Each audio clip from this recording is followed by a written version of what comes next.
Olá, amigos, tudo bem? Hoje é dia 31 de outubro, um dia muito especial, não só para a Hungria, que em 1918 ficou independente do Império Austro-Húngaro, mas também para a gente, porque hoje vai ser votado na Câmara o PL da Escola Sem Partido.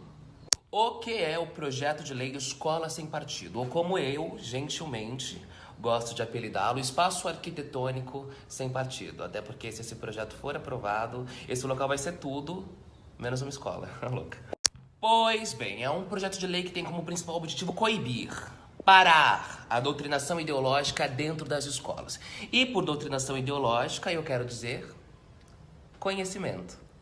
Só rapidamente pra gente entender aqui da onde vem esse projeto de lei, né? Porque se a gente entende as causas de uma coisa, a gente começa a entender as motivações. Ele deriva de um movimento chamado Movimento Escola Sem Partido. O que é esse Movimento Escola Sem Partido? É quase cômico. O Movimento Escola Sem Partido é um movimento social, um grupo de pessoas que acredita que militantes travestidos de professores estejam dentro das escolas tentando cooptar os alunos, lhe impondo suas próprias visões de mundo. Olha, eu li essa lei de cabo a rabo e eu acho que o mais importante destacar é o anexo dessa lei, que é um cartaz, um cartazinho brega, provavelmente, que esse povo não tem senso estético, que vai na sala, na porta da sala de aula. E esse cartaz vai falar dos deveres dos professores. São 6 deveres dos professores que são colocados ali. E basicamente todos eles dizem que o professor tem que ser um grande isentão. O professor ele vai ter que explicar a matéria, mas ele não pode, na retórica dele, emitir qualquer tipo de opinião.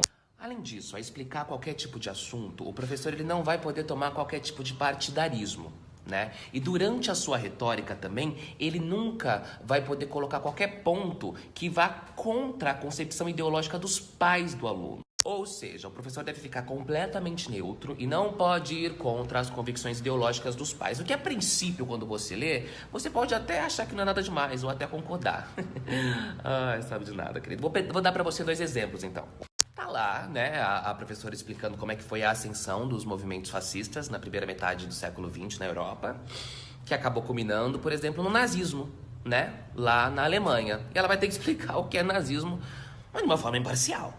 Ora sim, classe, o nazismo foi um movimento ideológico nacionalista, imperialista e belicista, baseado principalmente no conceito da supremacia branca.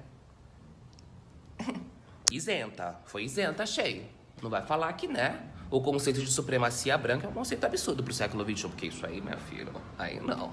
Não vem querer cooptar a minha criança pros seus conceitos comunistinhas. Mas, professora, quais eram os principais objetivos de Hitler? Ora, Hitler queria simplesmente a extinção de todos os judeus, ciganos e homossexuais em campos de concentração e de tortura. Pois é, amigos, problemático. Bastante problemático. Um outro problema também é a subjetividade que a gente tem, principalmente das matérias humanas, né? História, sociologia, assim por diante. O que é cooptar ideologicamente um estudante? O que é, então, cooptar? É pegar a criança pelo braço, é pegar ela e falar, engole esse choro agora, que agora você é minha e eu vou te levar para um campo de treinamento, você vai pegar em armas e você vai lutar a favor da ditadura do proletariado agora, engole esse choro. Ou às vezes você tá dando uma aula sobre ditadura militar e exaltar a importância dos opositores, que naquela época foram perseguidos, torturados e mortos por um governo autoritário e antidemocrático. O que é a cooptação ideológica? Vocês percebem que isso coloca o professor em um estado de pânico e de insegurança dentro da sala de aula, em que ele não sabe exatamente o que ele pode dizer, o que ele não pode dizer?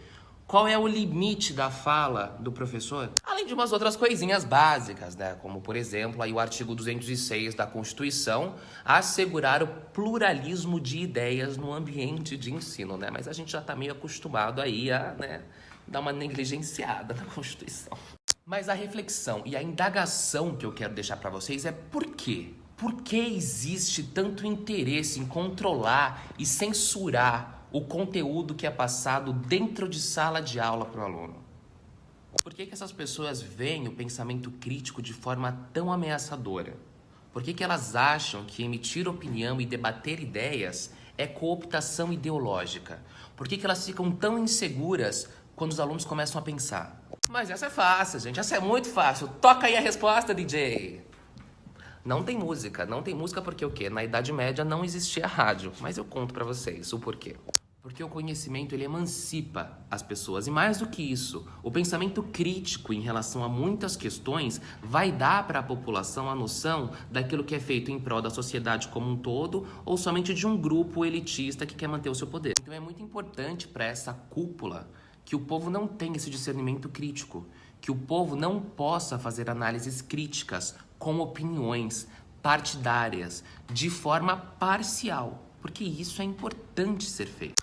A isenção, a neutralidade de opinião, na maioria dos casos, ela só serve a um propósito específico, que é a manutenção do status quo, a manutenção da violência do opressor em relação ao oprimido. Portanto, galera, cuca no que está acontecendo. A verdadeira doutrinação ideológica, ela vem do não ensino, do não compartilhamento de conhecimento. Sejamos críticos, sejamos partidários, tenhamos opiniões e não coibamos os nossos professores. E para quem está se perguntando sobre isso, abacate e azeite. Um truque que eu aprendi com a minha professora de ciências. No Escola Sem Partido, todo mundo de cabelo ressecado.